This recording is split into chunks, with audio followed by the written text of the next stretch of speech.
കാഞ്ചിയാർ ഗ്രാമപഞ്ചായത്തിൽ കർഷക ദിനാചരണവും ഓരോ വാർഡുകളിൽ നിന്നും തിരഞ്ഞെടുക്കപ്പെട്ട മികച്ച കർഷകരെ ആദരിക്കലും നടത്തി പ്രസിഡന്റ് സെലിൻ തോമസ് ഉദ്ഘാടനം ചെയ്തു.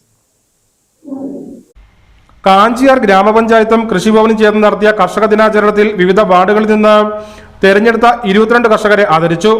മികച്ച ജൈവ കർഷകനായി ലാൽ ഇല്ലം JB മുരുകേശനും, മികച്ച വനിതാ കർഷകയായി ജെസി രാജുവും, മികച്ച വിദ്യാർത്ഥി കർഷകനായി ദേവാനന്ദ് രാജേഷും, മുതിർന്ന കർഷകനുള്ള അവാർഡ് MV കുര്യനും, ST വിഭാഗത്തിൽ നിന്നുള്ള മികച്ച വനിതാ കർഷകയായി അമ്പിളി രാഘവനും, മികച്ച കർഷക തൊഴിലാളിയായി AK പ്രഭാകരനും, മികച്ച ക്ഷീര കർഷകനുള്ള അവാർഡ് ശ്യാംകുമാർ KSും, മികച്ച ക്ഷീര കർഷകർക്കുള്ള അവാർഡ് ഗീതമ്മ KMും ഏറ്റുവാങ്ങി.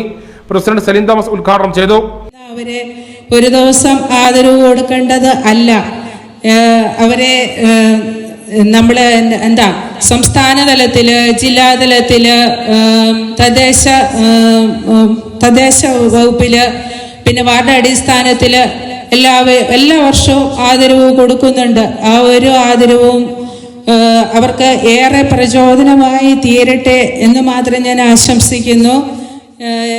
ഗ്രാമപഞ്ചായത്ത് വൈസ് പ്രസിഡന്റ് അനീഷ് മണ്ണൂർ അധ്യക്ഷനായിരുന്നു. ജില്ലാ പഞ്ചായത്ത് അംഗം ടോണി തോമസ് മുഖ്യപ്രഭാഷണം നടത്തി. വികസനകാര്യ standing committee chairman Shilby Augustine, ആരോഗ്യ വിദ്യാഭ്യാസ standing committee chairman Jaimon Azhakanparambil, ക്ഷേമകാര്യ standing committee chairperson Sheeba Joseph, panchayat അംഗങ്ങളായ ആലിസൻ, തങ്കമണി സുരേന്ദ്രൻ, സുമാരാജൻ, സന്ധ്യ ജയൻ, കാഞ്ചിയാർ സർവീസ് സഹകരണ bank president KC Biju, panchayat secretary Anija R എന്നിവർ സംസാരിച്ചു. News bureau, Kattappana.